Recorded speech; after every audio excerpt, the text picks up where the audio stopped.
स्वागत है आपका आज की क्लास में। मैं अभिषेक जहांगीर आपका मैथ टीचर आपका स्वागत करता हूं। तो बेटा जैसा कि आपको पता है कि हमारा टॉपिक कौन सा चल रहा है, सारणिक डिटरमिनेंट्स, ठीक है, जो कि आपकी बुक की एक्सरसाइज नंबर कौन सी है, 4।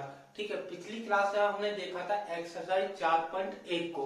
ठीक है, एक्सरसाइज 4.1 का पार्ट नंबर 1 था और पार्ट नंबर 1 में ही हमने उसको कंप्लीट कर दिया था क्योंकि उसमें ज्यादा क्वेश्चंस नहीं थे। ठीक है, तो आज हम स्टार्ट करने वाले हैं अपनी एक्सरसाइज, आगे कंटिन्यू एक्सरसाइज 4.2 को, जिसका पार्ट नंबर 1 हम लेकर आए हैं। ठीक है, डिटरमिनेंट सारणी क्या होता है, इसका बेसिक क्या है, ठीक है, किस प्रकार के इसमें जो क्वेश्चन बनते हैं, इस डिटरमिनेंट्स को, इस सारणी को कैसे खोला जाता है, कैसे इसको हम पूरा खोलकर इसको सोल्व करते हैं, कैलकुलेशन करते हैं, वो चीज हमने देखी थी किसमें, एक्सरसाइज 4.1 में देखी थी।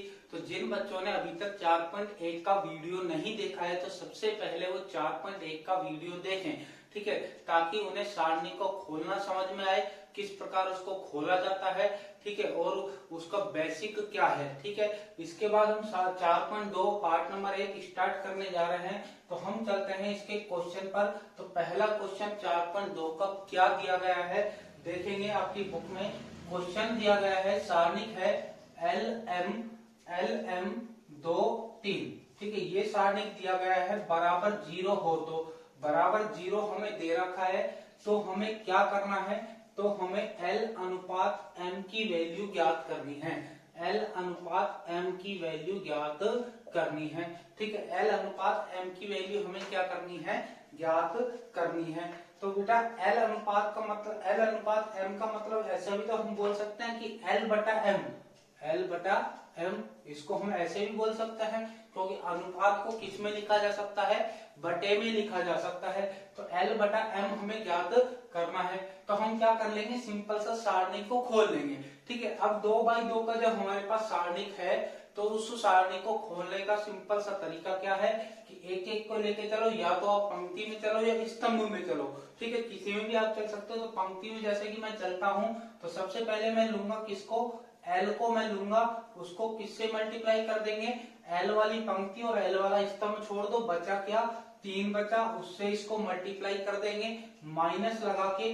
फिर हम अगला चलते हैं, अवयव हमारा कौन सा है, M है, इसको किससे मल्टीप्लाई करेंगे, M वाला स्तंभ और M वाली पंक्ति छोड़ दो, क्या बचा हमारे पास, 2 बचा, बराबर में क्या दे रखा है, 0 बचेगा। ठीक है, 0 दे रखा है। तो इसको हम सोल्व कर लेते हैं। L को 3 से गुणा करेंगे 3L, M को 2 से गुणा करेंगे 2M बराबर 0। अब ये माइनस का 2M कहाँ जा सकता है, बराबर के दूसरी साइड जा सकता है, तो 3L बराबर हो जाएगा 2M।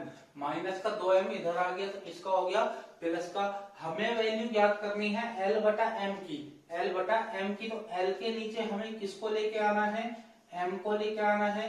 इधर है 2 और इस 3 को किसके नीचे भेज दो, 2 के नीचे भेज दो। तो हमारे पास L बटा M की वैल्यू आ गई, कितनी आ गई, 2 बटा 3 हमारे पास L बटे M की वैल्यू आ चुकी है। तो हम कह सकते हैं कि L अनुपात M कितना आ चुका है हमारे पास, 2:3 हमारे पास आ चुका है। ठीक है, यही हमारे क्वेश्चन का क्या होगा, आंसर होगा। समझ में आया, समझ में आया। तो हम नेक्स्ट क्वेश्चन की ओर चलते हैं। हमारा नेक्स्ट क्वेश्चन क्या है, अगला क्वेश्चन क्या है, दूसरा क्वेश्चन है जो कि क्या दे रखा है, देखेंगे आप अपनी बुक में, अपनी बुक में देखेंगे क्या दे रखा है। हमें एक सारणिक दिया गया है, सारणी क्या है, 2 3 4, 2 3 4, 3 6 5, 3 6 5 और 1 8 9। ठीक है, ये हमें सारणिक दिया गया है। ठीक है, और के द्वितीय पंक्ति के अवयवों की, हमसे क्वेश्चन में क्या बोला गया है कि द्वितीय पंक्ति के अवयवों की उपसारणिक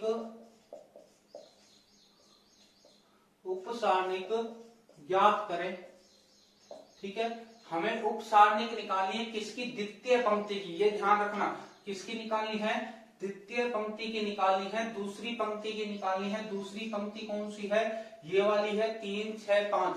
तो यहां पर मैं लिख देता हूं, द्वितीय पंक्ति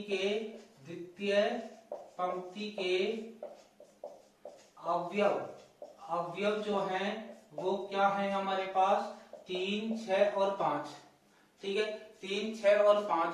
अब अगर मैं इसका जो व्यापक रूप है, ठीक है, इसका जो व्यापक रूप है वो अगर मैं लिखता हूं, इसका जो हमारा सारणिक होता है उसका जो व्यापक रूप है, उसका जो रूप होता है सारणी को हम किस रूप में लिखते हैं वो रूप में यहाँ पर लिखता हूं। तो हमारे पास दिया क्या गया है पहले वो लिख लेते हैं। 2, 3, 4, 3, 6, 5 और 1, 8, 9। ठीक है, और इसका रूप जो है वो क्या है कि A11, A12, A13, A21, A22 और A23, A31, A32 और A33। ठीक है, ये हमारे पास क्या होता है इसका व्यापक रूप। अब हम बात करते हैं द्वितीय पंक्ति के अवयव ये थे, तो उसके व्यापक रूप क्या है A21, A22 और A23। ठीक है, तो हमें इनकी क्या निकालनी है, उप सारणिक निकालनी है। क्या निकालनी है, उप सारणिक निकालनी है। तो हम सबसे पहले निकालेंगे A21 की उप सारणिक। ठीक है, A21 की उप सारणिक हम निकालेंगे। तो A21 का मतलब कौन सा अवयव होगा, 3 होगा, मतलब हम 3 की उप सारणिक निकाल रहे हैं। तो इस 3 वाली पंक्ति को छोड़ दो और 3 वाले स्तंभ को छोड़ दो। क्या बचा, इस स्तंभ को छोड़ देंगे, इस पंक्ति को छोड़ देंगे, तो 3, 4, 8, 9 हमारे पास क्या बचेगा, 3, 4, 8, 9 ये बच गया। ठीक है, तो ये हो गई हमारी A21 की उप सारणिक। इसके बाद दूसरा कौन सा है, A22 है। तो A22 की उप सारणिक। ठीक है, तो हमें इसकी उप सारणिक हमें निकालनी है। तो बेटा A22 का मतलब कौन सा अवयव है, 6 है। तो 6 वाला स्तंभ छोड़ो और 6 वाली पंक्ति छोड़ दो। क्या बचेगा, 2, 4, 1, 9। क्या बचेगा, 2, 4, 1, 9। ठीक है, ये हो गई इसकी उप सारणिक। तीसरा हम बात करते हैं तो A23 का मतलब है 5। ठीक है, A23 की उप सारणिक। ठीक है, उप सारणिक की हम बात करते हैं तो यहाँ पर इसकी उप सारणिक हम निकालेंगे। तो A23 का मतलब क्या हो गया, 5 वाले स्तंभ को और 5 वाली पंक्ति को छोड़ दो। छोड़ दिया, क्या बचेगा, 2, 3, 1, 8, 2, 3, 1, 8 ये बचेगा।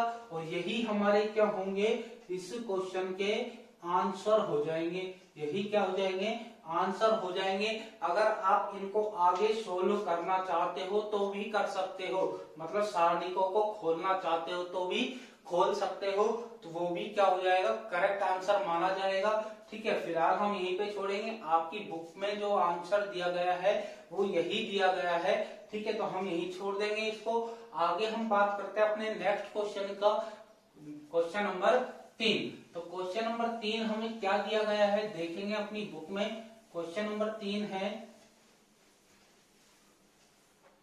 क्वेश्चन नंबर 3 दिया गया है कि सारणिक हमें दे रखा है एक 13, 16, 19, 13, 16, 19, 14,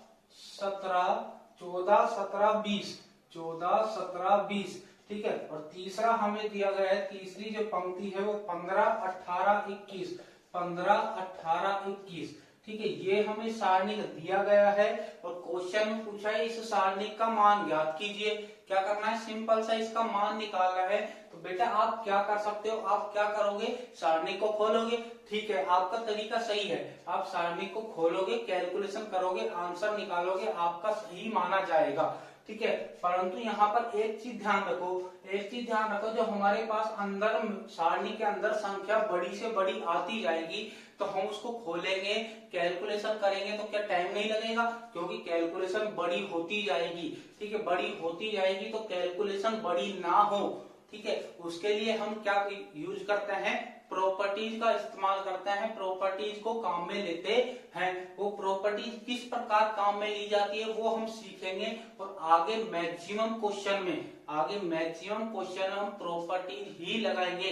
इसलिए मैं अभी से ही आपको प्रॉपर्टीज के क्वेश्चनों में प्रॉपर्टीज काम में लेना सिखाऊंगा, ताकि आगे जाकर आपको प्रॉब्लम ना आए, आप परफेक्ट हो जाओ प्रॉपर्टीज लगाने में। ठीक है, तो यहाँ पर आप डायरेक्ट सोल्व करना चाहते हो तो कर सकते हो, परंतु कैलकुलेशन बड़ी होती जाएगी क्योंकि संख्याएं बड़ी हैं। मान लो कि इनकी जगह और कोई बड़ी संख्या दे दी, ठीक है, अंदर XYZ में कुछ भी हमें दे दिया तो वो एक्स वाई जेड में हम मल्टीप्लाई करते जाएंगे तो बड़ी कैलकुलेशन हो जाएगी। तो हम प्रॉपर्टीज का इस्तेमाल करते हुए इसको छोटा बनाएंगे, छोटा बनाएंगे, एक बनाने की कोशिश करो या जीरो बनाने की कोशिश करो, इनसे क्या होगी हमारी कैलकुलेशन सिंपल होगी। अब प्रॉपर्टीज हमें कैसे लगानी है, प्रॉपर्टीज कैसे लगानी है, तो यहाँ पर देखेंगे बेटा कि सबसे पहले तो हम ये बात करते हैं कि हमारे पास कॉलम कितने होते हैं और रो कितनी है। ठीक है, हमारे पास रो कितनी है, 3 है। रो का मतलब क्या हो गया, रो का मतलब क्या हो गया, पंक्ति हो गई। और कॉलम का मतलब क्या हो गया, स्तंभ हो गया। रो का मतलब क्या हो गया, पंक्ति हो गई। रो का मतलब आर हो गया। ठीक है, और सी मतलब कॉलम हो गया, जिसका मतलब होता है स्तंभ। ठीक है, तो हमारे पास स्तंभ कॉलम कितने हैं, 3, और पंक्ति मतलब आर कितने हैं, 3 है। ठीक है, इसको R1 बोलेंगे, इसको R2 बोलेंगे, इसको R3 बोलेंगे। ये C1, C2 और C3 हो गया। तो हम यहाँ पे लिख देते हैं ये R1 है, ये R2 है और ये R3 है। ठीक है, मैं यहाँ पर रो को लेके चल रहा हूँ फिलहाल। अब यहाँ पे आपको एक चीज दिख रही होगी, जब हम पहली पंक्ति से दूसरी पंक्ति पर आते हैं, दूसरी से तीसरी में आते हैं, तो कितने का डिफरेंस आ रहा है, एक एक का आ रहा है बेटा। देखो 14, 15, 16, एक एक का डिफरेंस है। 16, 17, 18, एक एक का डिफरेंस है। 19, 20, 21, एक एक का डिफरेंस है। आप कॉलम में लेके चलेंगे तो भी डिफरेंस सेम है। देखो 13, 16, 19, 3, 3 का डिफरेंस है। 14, 17, 20, 3, 3 का डिफरेंस है। 15, 18, 21, तो भी कितने का डिफरेंस है, 3 का डिफरेंस है। तो आप कॉलम को भी ले सकते हो, रो को भी ले सकते हो। बस कोशिश करो कि उसका जितना छोटा हो सके उतना छोटा बनाए। मतलब कोशिश ये करो कि उसको 1 बना सके या 0 बना सके, ताकि कैलकुलेशन हमारी आसान हो जाए। तो हम यहाँ पर क्या करेंगे, हम यहाँ पर मैं चेंज कर रहा हूँ कि R2 में चेंज करेंगे। R2 में क्या चेंज करेंगे, अब बेटा देखो, जब हम जिस पंक्ति में हम चेंज कर रहे हैं, जिस कॉलम में हम चेंज कर रहे हैं, उसको हम एरो के लेफ्ट साइड में लिखेंगे। जैसे कि मैं कौन सी पंक्ति में चेंज कर रहा हूँ, दूसरी पंक्ति में चेंज कर रहा हूँ, तो R2 मैंने लिखा एरो के लेफ्ट साइड में। अब इसमें क्या चेंज करेंगे, उसको लिखेंगे राइट साइड में। तो R2 में मैं क्या चेंज करूंगा कि R2 में से R1 को घटा दें, R2 में से R1 को घटा दें। तो इसमें से हम इसको घटाते जाएंगे, एक एक आ जाएगा, एक एक आ जाएगा। और क्या चेंज कर सकते हैं, R3 में चेंज कर रहे हैं कि R3 में से कितना घटा दे, R2 घटा दो। R3 में इस लाइन में चेंज करेंगे, क्या चेंज करेंगे कि इस लाइन में से इस लाइन को घटा दें, तो भी कितने बच जाएंगे, एक एक बच जाएंगे। हमारी कैलकुलेशन क्या हो जाएगी, सिंपल हो जाएगी।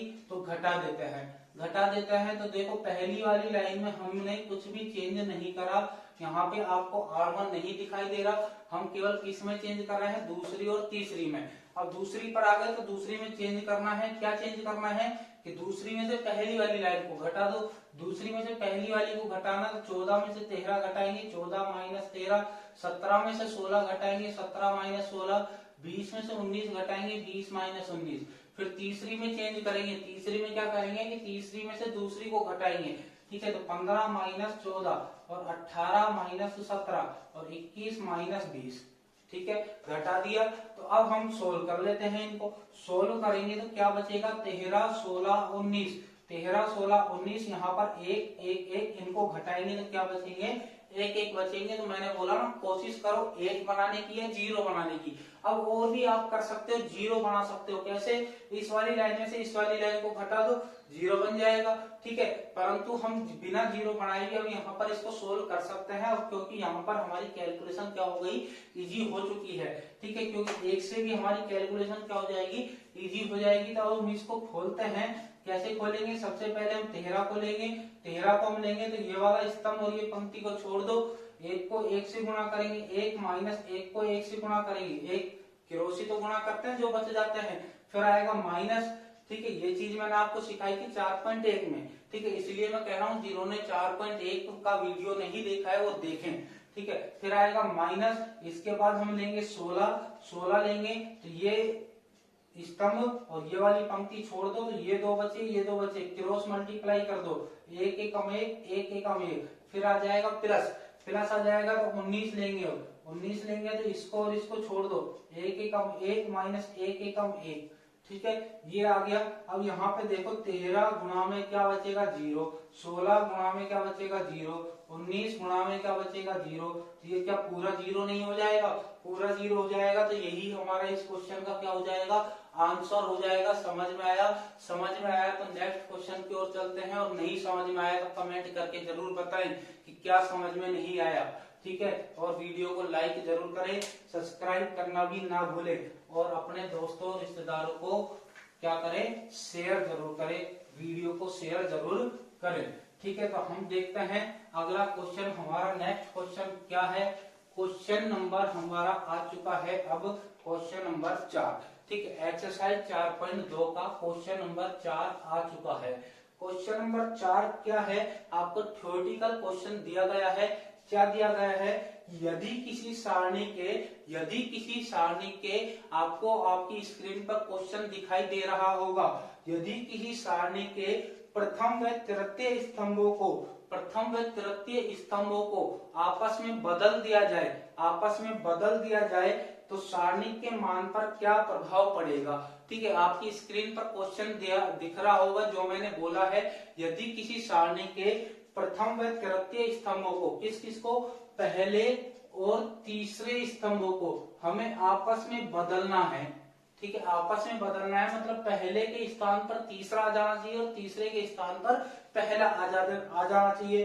तो जो हमारा सारणिक होगा उसके मान पर क्या प्रभाव पड़ेगा ये बताना है। तो ये बताने के लिए हम क्या करेंगे? हम एक प्रैक्टिकली सोल्व करके दिखाते हैं आपको। वैसे इसका एक लाइन का सिंपल सा आंसर है। ठीक है, एक लाइन का सिंपल सा आंसर है। क्या आंसर है वो मैं आपको पहले बता देता हूँ। जब भी हम किसी भी सारणी के स्तंभों को आपस में चेंज करते हैं, स्तंभों की जगहों को आपस में चेंज करते हैं, तो उस सारणी का जो चिन्ह है वो बदल जाता है। चिन्ह बदल जाता है। जैसे कि हमने पहले को दूसरे से बदला, दूसरे को पहले से बदल दिया। ठीक है, आपस में बदला तो उस सारणी का क्या हो जाएगा? चिन्ह बदल जाएगा। ठीक है, जितनी बार आप बदलते जाओगे उतनी बार उसका चिन्ह बदलता जाएगा। ठीक है, तो अब क्वेश्चन में हमसे तो ये पूछा जब हम पहले और तीसरे को बदलेंगे तब एक्चुअल में जो स्टार्टिंग में सारणी था और लास्ट में पहले को और तीसरे को बदलने पर जो आएगा, ठीक है, तब इसमें और इसमें इन दोनों सारणी में क्या फर्क होगा, क्या प्रभाव पड़ेगा? तो चिन्ह अगर सेम आते हैं पहले और लास्ट में कोई प्रभाव नहीं पड़ेगा, और चिन्ह अलग आ गए तो हम कह देंगे चिन्ह बदल जाएगा। ठीक है, चिन्ह बदल जाएगा। उसके लिए हम प्रैक्टिकली आपको सोल्व करके दिखाते हैं। जैसे कि हमने कोई सारणी माना, क्या माना? A1, A2, A3, B1, B2, B3 और C1, C2, C3 हमने ये मान लिया, एक सारणिक मान लिया। ठीक है, आगे अब हमें करना क्या है कि हमें पता है कि हमारे कितने कॉलम है? 3 कॉलम है, 3 स्तंभ है, 1 2 3। ठीक है, हमें क्या करना है? पहले वाले को तो तीसरे की जगह भेजना है, तीसरे वाले को पहले की जगह भेजना है। अब यहाँ पे इम्पोर्टेंट जो चीज है वो क्या है कि ये जो पहला है ये डायरेक्ट तीसरे तक नहीं जा सकता। कैसे? पहले इसको इधर भेजना पड़ेगा दूसरे की जगह पे, फिर दूसरे से तीसरे की जगह भेजना पड़ेगा। ठीक है, एक एक स्टेप बाय स्टेप जाएगा। आप भी छत पर सीढ़ियों के सहारे जब छत पर चढ़ते हो तो आप भी क्या करते हो? एक सीढ़ी से एक सीढ़ी, ठीक है, ऐसे जाते रहते हो। ये थोड़ी आप पहले सीढ़ी पे जाओगे फिर डायरेक्ट छलांग लगा दोगे आप अंतिम सीढ़ी पर, नहीं करोगे। तो ये स्टेप बाय स्टेप ये जाएगा। ठीक है, स्टेप बाय स्टेप हमें इसको भेजना है तो हम भेजते जाएं। पहले हम इन दोनों को आपस में चेंज करेंगे, पहले को इधर भेज देंगे और ये इसकी जगह आ जाएगा। तो B1, B2, B3, A1, A2, A3 और तीसरा वाला अपनी जगह पर ही रहेगा अभी। ठीक है, और मैंने आपको बता चुका हूं जब हम स्तंभों को आपस में बदल देंगे तो सारणी का चिन्ह क्या हो जाएगा? बदल जाएगा।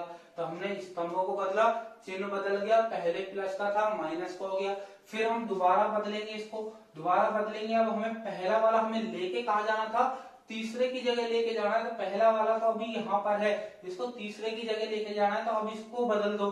अब इसको बदलेंगे तो B1, B2, B3 और ये वाला इधर आ जाएगा, ये इधर चला जाएगा, तो C1, C2, C3 और A1, A2, A3।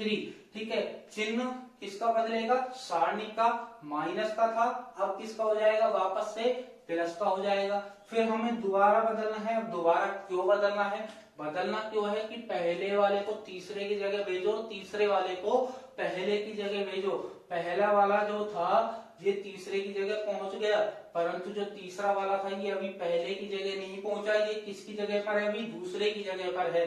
तो इसको तो अभी यहाँ पर लेके आना है। तो इन दोनों को बदलेंगे, अब इन दोनों को हम बदलेंगे तो हम कर देंगे C1 C2 C3, B1 B2 B3 और A1 A2 A3। ठीक है, बदल गया तो सारणी का चिन्ह भी तो बदलेगा, चिन्ह बदल जाएगा, प्लस से अब किसका हो जाएगा, माइनस का। तो हमारा फाइनली क्या हो चुका है, पहला वाला तीसरे की जगह आ गया है और तीसरा वाला पहले की जगह आ गया है। तो जो सारणी हमने लिया था उस पर क्या प्रभाव पड़ा, उसका चिन्ह बदल चुका है। देखो पहले शुरू में प्लस का था, जब हमने लास्ट में बदल दिया उसको फाइनली, तब उसका चिन्ह क्या हो गया, बदल गया, चिन्ह अलग आ रहा है। तो इस क्वेश्चन का आंसर क्या होगा, चिन्ह बदल जाएगा, चिन्ह बदल जाएगा। ठीक है, चिन्ह बदल जाएगा मतलब पूरा का पूरा आंसर देंगे हम, क्या लिखेंगे, क्वेश्चन के अनुसार। यदि किसी सारणी के प्रथम व तृतीय स्तंभों को आपस में बदल दिया जाए तो सारणी का चिन्ह परिवर्तित हो जाता है या सारणी का चिन्ह बदल जाता है। ठीक है, ये हमारा क्वेश्चन का क्या होगा, आंसर होगा। समझ में आया होगा, समझ में आया है तो हम नेक्स्ट क्वेश्चन की ओर चलते हैं। नेक्स्ट क्वेश्चन हमारे पास क्या है, क्वेश्चन नंबर 5। ठीक है, क्वेश्चन नंबर 5 हमें क्या दिया गया है, देखेंगे आपकी बुक में। आपकी बुक में क्वेश्चन नंबर 5 क्या दिया गया है कि सिद्ध कीजिए, क्या करना है, सिद्ध करना है, सिद्ध करना है हमें, सिद्ध कीजिए। ठीक है, सिद्ध करना है, सिद्ध क्या करना है, एक Y Z Y plus Z और एक जेड एक्स और जेड प्लस एक्स, एक एक्स वाई और एक्स प्लस वाई। ठीक है, एक्स प्लस वाई बराबर, अब सिद्ध क्या करना है, सिद्ध करना है X minus Y minus Z और जेड माइनस एक्स।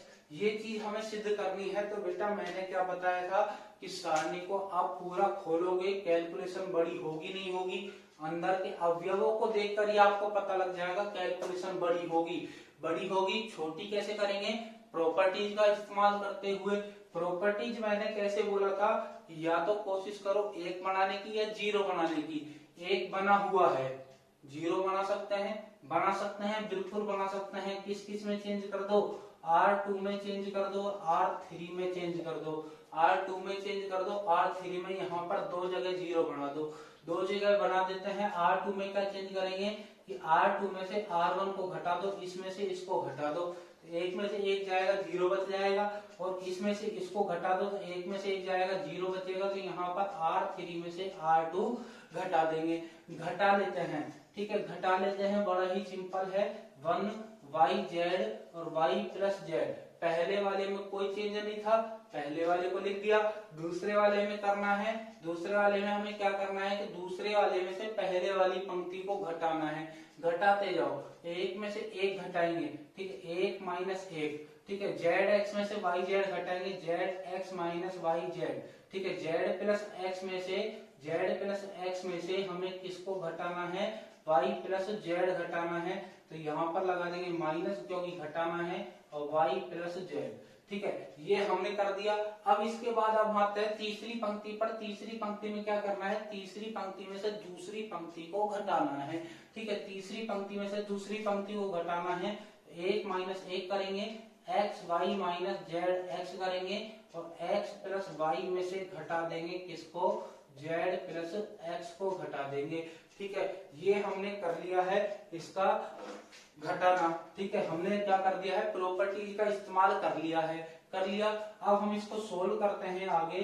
सोल्व जब हम इसको करेंगे तो ऊपर है एक वाई जेड, ठीक है, एक वाई जेड और वाई प्लस जेड। ठीक है, एक में से एक जाएगा जीरो। यहाँ पे देखो बेटा क्या कॉमन आ रहा है, इन दोनों में जेड कॉमन आ जाएगा, जेड कॉमन आ गया तो यहाँ पे बचेगा एक्स माइनस वाई। ठीक है, एक्स माइनस वाई बचेगा। यहाँ पे देखो बेटा, यहाँ पे जब हम इसको ब्रैकेट को खोलेंगे तो क्या ये अंदर वाला चिन्ह बदलेगा? नहीं बदलेगा बिल्कुल, क्योंकि बाहर माइनस की वजह से अंदर वाला ये प्लस का चिन्ह किसका हो जाएगा? माइनस का हो जाएगा। इसी प्रकार इसमें हो जाएगा। तो बेटा देखो माइनस का ये जेड हो जाएगा, तो प्लस के जेड से कैंसिल होगा? नहीं होगा, हो जाएगा। ठीक है, तो हमारे पास बचेगा एक्स माइनस वाई, केवल क्या बचेगा? X minus Y. इधर हम आते हैं तो 0, इन दोनों में क्या कॉमन आ जाएगा? एक्स कॉमन आ जाएगा, तो यहाँ पे बचेगा वाई माइनस जेड। ठीक है, अब इन दोनों में हम बात करते हैं तो क्या कटेगा? ये हो जाएगा माइनस का एक्स कट जाएगा प्लस के एक्स से, तो हमारे पास क्या बच जाएगा? वाई माइनस जेड बच जाएगा। तो हम लिख देंगे वाई माइनस जेड, लिख दिया। अब इसको हम अगली स्टेप में देखते हैं, तो अगली स्टेप में क्या बनेगा हमारे पास? एक, ठीक है, या इससे पहले भी हम और चीज देखते हैं। और चीज हमें क्या दिख रही है यहाँ पर? देखो, और हमें क्या दिखाई दे रहा है यहाँ पर हमें दिखाई दे रहा है कि हमारे पास कुछ कॉमन आ रहा है। कॉमन बेटा कैसे लेते हैं? या तो हम पंक्ति में लेके चलते हैं, पूरे सारणिक में हम कॉमन कैसे लेंगे? पूरे सारणिक में हम एक एक पंक्ति में या एक एक स्तंभ में कॉमन लेके चलते हैं। या तो एक एक पंक्ति में कॉमन लो, ठीक है, या एक एक स्तंभ में कॉमन लो। पंक्ति में हम कॉमन लेते हैं तो पहली पंक्ति में कुछ भी कॉमन नहीं आ रहा। दूसरी पंक्ति में हम कॉमन लेंगे तो एक्स माइनस वाई कॉमन आ जाएगा। जीरो को तो छोड़ो, जीरो में कुछ भी नहीं होगा। एक्स माइनस वाई कॉमन आ जाएगा, तो दूसरी पंक्ति में से कॉमन आया एक्स माइनस वाई। ठीक है, तीसरी पंक्ति में हम देखेंगे तो वाई माइनस जेड कॉमन आ रहा है, तो वाई माइनस जेड हमने कॉमन ले लिया। हमारे पास बचा क्या? इधर हमारे पास बचा एक वाई जेड और वाई प्लस जेड। ठीक है, ये बचा। इधर बचा जीरो, इधर बचेगा जेड एक्स, इधर एक बच जाएगा, एक बच जाएगा, क्योंकि हमने ये कॉमन ले लिए। अब इस सारणी को खोल लो, तो बाहर है X minus Y minus Z, और इस सारणी को हम खोलेंगे तो सबसे पहले शुरुआत करते हैं। अब बेटा देखो, इसमें पंक्ति लोगे, ठीक है, पंक्ति लोगे तो आपको पूरा लिखना पड़ेगा। स्तंभ लोगे तो यहाँ पर 0 0 है, 0 के कारण वो पूरा 0 हो जाएगा, पूरा नहीं लिखना पड़ेगा। तो हम क्या करते हैं? स्तंभ को लेके चलते हैं। सबसे पहले हम लेंगे किसको? एक को लेंगे। सबसे पहले हम एक को लेंगे, एक वाला स्तंभ छोड़ दो, एक वाली पंक्ति छोड़ दो, क्रॉस गुणा करो। जेड को एक से गुणा करा, जेड माइनस एक्स को एक से करेंगे एक्स, उसके बाद माइनस लगा के फिर दूसरा ले लो 0, वो पूरा 0 हो जाएगा, तो आगे का लिखने की जरूरत नहीं है। फिर प्लस लगा के अगला 0 ले लो, वो भी पूरा 0 हो जाएगा, तो आगे की लिखने की जरूरत नहीं है। तो हमारे पास बचा x minus Y minus Z, और ये कितना बचेगा? जेड माइनस एक्स बचेगा। तो यही हमारे क्या करना था? हमें सिद्ध करना था। तो हम क्या लिख देंगे? LHS बराबर RHS। ठीक है, हैंस प्रूफ को इसके क्या लिख देंगे? नीचे लिख देंगे हैंस प्रूफ। तो आया समझ में? तो वीडियो को लाइक करें, ठीक है, शेयर करें, कमेंट करके जरूर बताएं कैसा लगा वीडियो। कुछ चीज समझ में नहीं आई तो उसको बताएं, ताकि आपका उसका समाधान हो सके। और अगर आप नए यूजर्स हैं तो प्लीज चैनल को सब्सक्राइब जरूर करें। ठीक है, अब हम बात करते हैं हमारे नेक्स्ट क्वेश्चन की ओर। ये क्वेश्चन नंबर कौन सा था? हमारा 5 था। ठीक है, समझ में आया वो काफी सिंपल है, प्रॉपर्टीज का यूज करना था बस, और कुछ नहीं करना था हमें। इसके बाद हम चलते हैं हमारे नेक्स्ट क्वेश्चन की ओर। क्वेश्चन नंबर हमारा कौन सा है? 6। ठीक है, छठा हमारा क्वेश्चन है। छठा क्वेश्चन हमें क्या दिया गया है? सारणी का मान निकालना है। छठे क्वेश्चन में क्या करना है? सारणी का मान निकालना है। सारणी का मान निकालेंगे, कैसे निकालेंगे? देखो, सारणी हमें दे रखा है कि 0 0 बी स्क्वायर ए और सी स्क्वायर ए। ठीक है, ये पहली पंक्ति थी। दूसरी पंक्ति ए स्क्वायर बी 0 सी स्क्वायर बी। ठीक है, सी स्क्वायर बी और ए स्क्वायर सी बी स्क्वायर सी और बी स्क्वायर सी और 0। ठीक है, ये हमें क्या दे दिया? एक सारणिक दे दिया है। इसका मान ज्ञात कीजिए। ये क्वेश्चन में बोला गया है। कैसे निकालोगे? प्रॉपर्टीज लगाओ, क्योंकि इसको सोल्व करेंगे काफी लंबा कैलकुलेशन होता जाएगा। ठीक है, होता जाएगा लंबा कैलकुलेशन।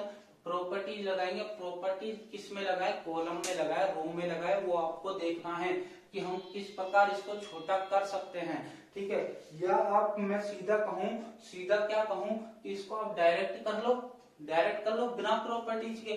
क्यों? क्योंकि यहाँ पे मुझे एक चीज दिखाई देती है, क्या? 0 जीरो क्या कर देगा, कैलकुलेशन को ऑटोमेटिकली इजी कर देगा, क्योंकि जीरो को किसी से मल्टीप्लाई करते हैं तो क्या आएगा, जीरो आएगा। तो हमें शायद यहाँ पर प्रॉपर्टीज लगाने की जरूरत नहीं पड़ेगी। तो हम क्या कर लेते हैं, हमें यहाँ पर एक चीज बस ये दिखाई दे रही है कि कॉमन आ रहा है, कॉमन कुछ निकल सकता है, कॉमन निकाल लेते हैं। कॉमन अगर हम निकालते हैं तो बेटा पंक्ति में अगर हम कॉमन निकालते हैं तो पहली पंक्ति में क्या कॉमन आएगा, बस ए कॉमन आएगा, ठीक है। दूसरी पंक्ति में क्या कॉमन आएगा, बी कॉमन आएगा, ठीक है। तीसरी पंक्ति में सी कॉमन आएगा, ठीक है। अब हम स्तंभ की बात करते हैं कि हो सकता है स्तंभ में कुछ ज्यादा कॉमन आ जाए। स्तंभ की बात करते हैं तो पहले स्तंभ में ए स्क्वायर कॉमन आ रहा है, जबकि पहली पंक्ति में क्या कॉमन आ रहा था, ए कॉमन आ रहा था। दूसरी पंक्ति में बी स्क्वायर कॉमन आ रहा है, जबकि दूसरे स्तंभ में, ठीक है, जबकि दूसरी पंक्ति में हमें केवल बी कॉमन आ रहा था। तो मतलब स्तंभ में ज्यादा कुछ कॉमन आ रहा है तो हम स्तंभ में कॉमन लेते हैं। तो पहली पंक्ति में हमें पहले स्तंभ में ए स्क्वायर कॉमन आ जाएगा, ठीक है। दूसरे स्तंभ में बी स्क्वायर कॉमन आ जाएगा और तीसरे स्तंभ में सी स्क्वायर कॉमन आ जाएगा। क्या बचा, लिख लेते हैं। इधर बचेगा जीरो, इधर बचेगा बी और सी, इधर बचेगा ए जीरो सी, इधर बचेगा ए बी जीरो। ये हमारे पास बचा। अब इस आवि को, इस सारणी को हम खोल लेते हैं। खोलेंगे तो देखो ए स्क्वायर बी स्क्वायर सी स्क्वायर, ठीक है। और इसको हम खोलेंगे तो सबसे पहले हम लेंगे जीरो, ठीक है। पंक्ति को लेके चलो या स्तंभ को लेके चलो। जीरो हमने लिया तो जीरो को हम किसी से भी मल्टीप्लाई करेंगे तो जीरो ही आएगा, जीरो ही आएगा। तो हम अगला चलते हैं माइनस लगा के, ठीक है। अगला कौन सा है, ए की बात करते हैं तो ये स्तंभ और ये पंक्ति छोड़ दो। बी को जीरो से गुणा करा जीरो, माइनस सी को बी से गुणा करा बी सी, ठीक है। फिर प्लस लगा के तीसरा लेते हैं ए, इसको और इसको छोड़ दो तो बी को सी से गुणा करा बी सी, माइनस सी को जीरो से गुणा करा जीरो, ठीक है। तो ए स्क्वायर बी स्क्वायर सी स्क्वायर, ठीक है। और ये हो गया जीरो माइनस, यहाँ पे हमारे पास जीरो में से बीसी घटाएंगे तो माइनस का बीसी बचेगा, माइनस बीसी को माइनस ए से गुणा करेंगे तो प्लस का क्या हो जाएगा, ए बी सी। इसी प्रकार बीसी में से जीरो जाएगा, बीसी बचेगा, बीसी को ए से गुणा करेंगे तो ए बी सी हो जाएगा, ठीक है। ये हो गया। तो ए स्क्वायर बी स्क्वायर सी स्क्वायर, इसको मल्टीप्लाई करेंगे इससे, ठीक है। तो इसको सोल्व करते हैं। ए बी सी और ए बी सी कितने हो गए, दो ए बी सी हो गए। तो दो को हम लिख लेते हैं, दो बचा, ठीक है। ए बी सी को ए स्क्वायर बी स्क्वायर सी स्क्वायर से हम गुणा करेंगे तो क्या हो जाएंगे, ए cube B cube C cube हमारे पास हो जाएंगे। और यही हमारे क्वेश्चन का क्या होगा, आंसर होगा। समझ में आया, समझ में आया तो नोट कर सकते हो आप, ठीक है, नोट कर सकते हो। आगे हम चलते हैं अपने नेक्स्ट क्वेश्चन की ओर, क्वेश्चन नंबर 7 की ओर, ठीक है। क्वेश्चन नंबर 7 की ओर हम चलते हैं। क्वेश्चन नंबर 7 क्या दिया गया है देखेंगे। क्वेश्चन नंबर 7 हमें दिया गया है कि निम्न समीकरण को हल कीजिए। समीकरण को क्या करना है, हल करना है।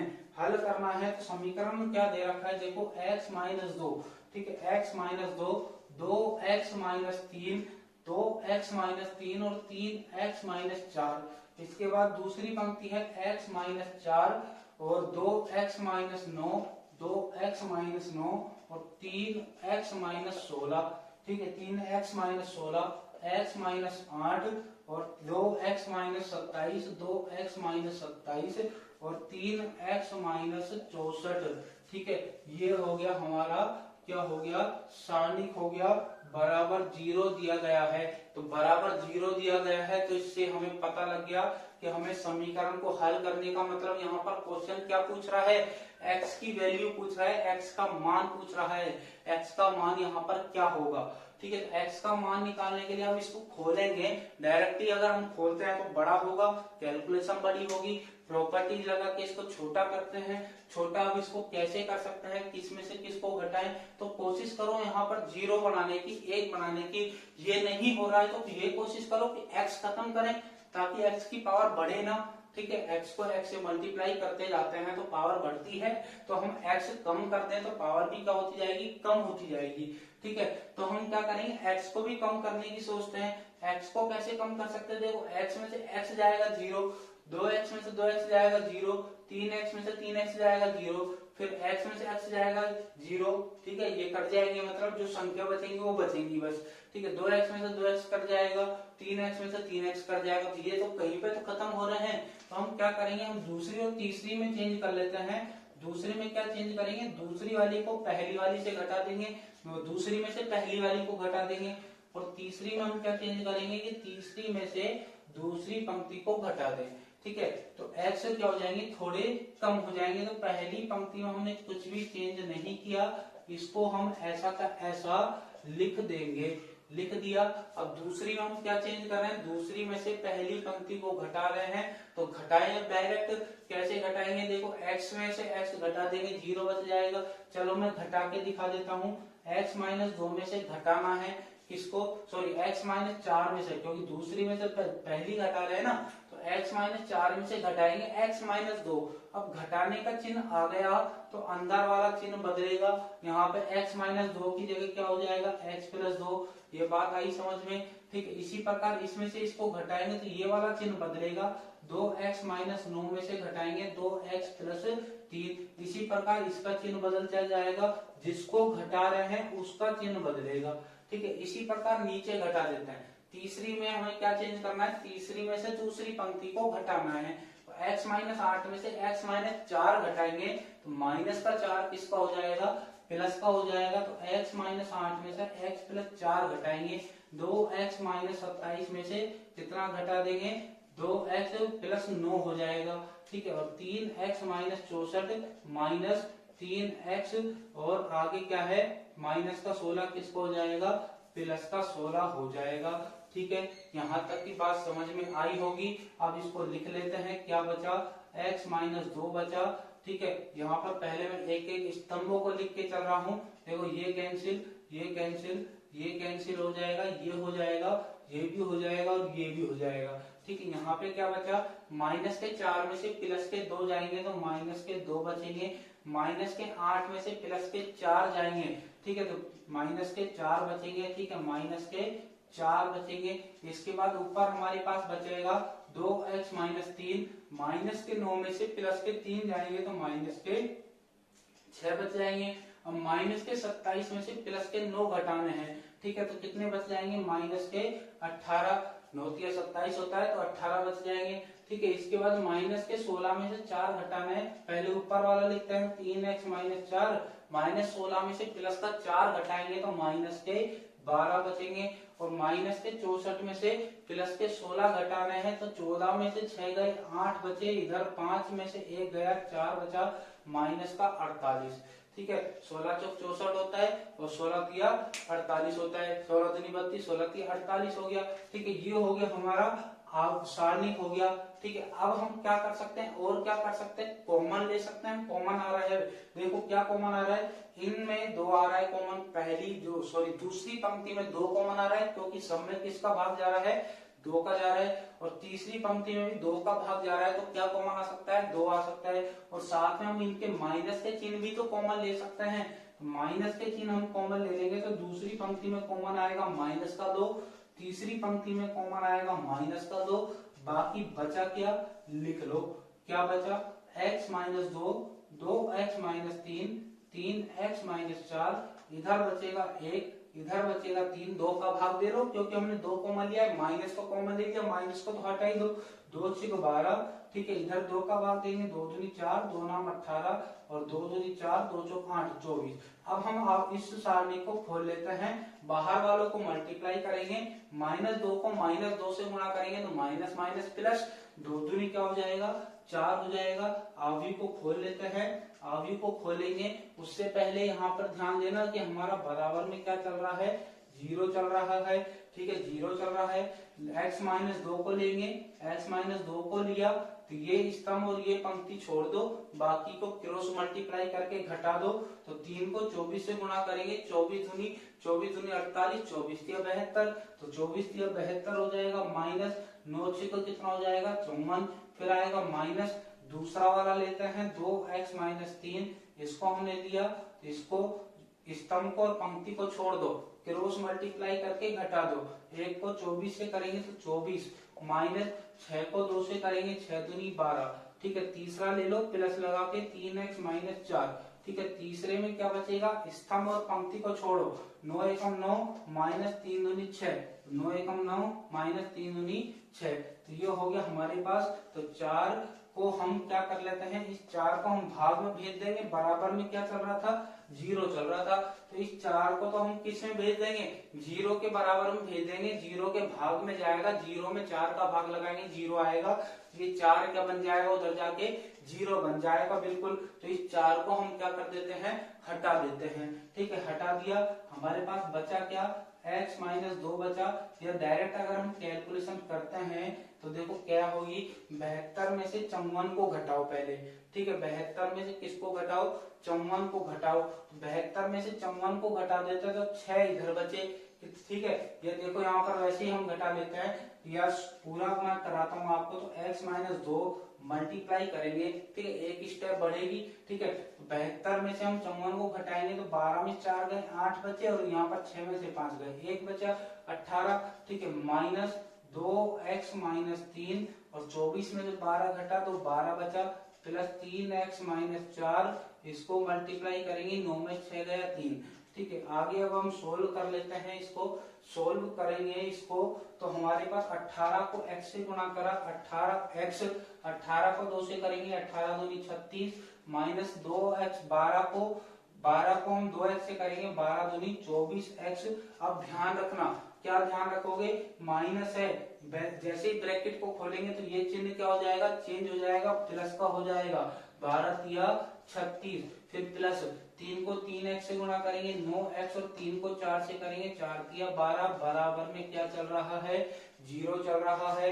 माइनस का 36 प्लस के 36 से कैंसिल, x वालों को जोड़ दो, तो देखो 18x प्लस के और 9x प्लस के, तो 9 तिया 27x हो गए, 27 हो गए भाई, 9 2 यहाँ पर है, 9 2 बार यहाँ पर है, मतलब 18 है यहाँ पर, 18x और 9x कितना हो जाएंगे, 27x हो जाएंगे। 27x में से 24x घटा दो, कितने बचे हमारे पास, 3x बचे, 3x बराबर, सॉरी 3x और माइनस का 12 बचा, ठीक है। माइनस का 12 बचा बराबर 0, माइनस का 12 इधर भेजेंगे, प्लस का 12, x बराबर 12 में 3 का भाग लगा दो, तो x का मान कितना आ जाएगा, 4 आ जाएगा, जो कि इस क्वेश्चन का क्या हो जाएगा, आंसर हो जाएगा।